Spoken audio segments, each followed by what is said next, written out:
গোপালগঞ্জের মকসুদপুরের সালিনা কক্সবাজার সংলগ্ন কুমার নদে অনুষ্ঠিত হলো ঐতিহ্যবাহী নৌকা বাইচ প্রতিযোগিতা ও গ্রামীণ মেলা।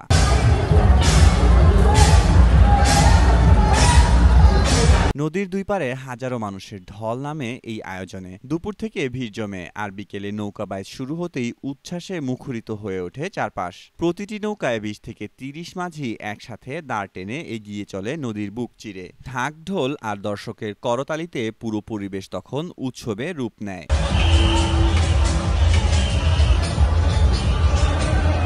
প্রতিযোগিতায় অংশ নেয় মকসুদপুর ও কাশিয়ানীর বেশ কয়েকটি দল। রঙিন সাজে সজ্জিত নৌকা, মাঝিদের লোকগান আর দর্শকদের উল্লাসে কুমার নদ হয়ে ওঠে উৎসবের কেন্দ্রবিন্দু। শেষে বিজয়ী দলকে পুরস্কার দেওয়া হয় অতিথিদের হাতে। পাশাপাশি নদীর তীরে বসে ছোটখাটো মেলা, মিষ্টি, ঝালমুড়ি, খেলনা আর হস্তশিল্পের দোকান।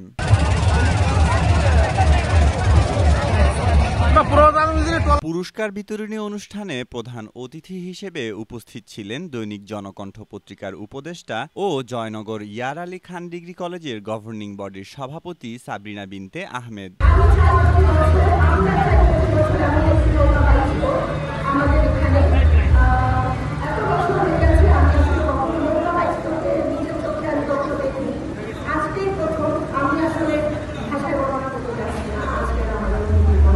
স্থানীয় প্রবীণদের মতে একসময় হারিয়ে যেতে বসা এ আয়োজন আবারও প্রাণ ফিরে পেয়েছে স্থানীয় তরুণদের উদ্যোগে। প্রমাণ হয়েছে লোকজ ঐতিহ্য ও গ্রামীণ উৎসব এখনো সমানভাবে বেঁচে আছে বাঙালির প্রাণে।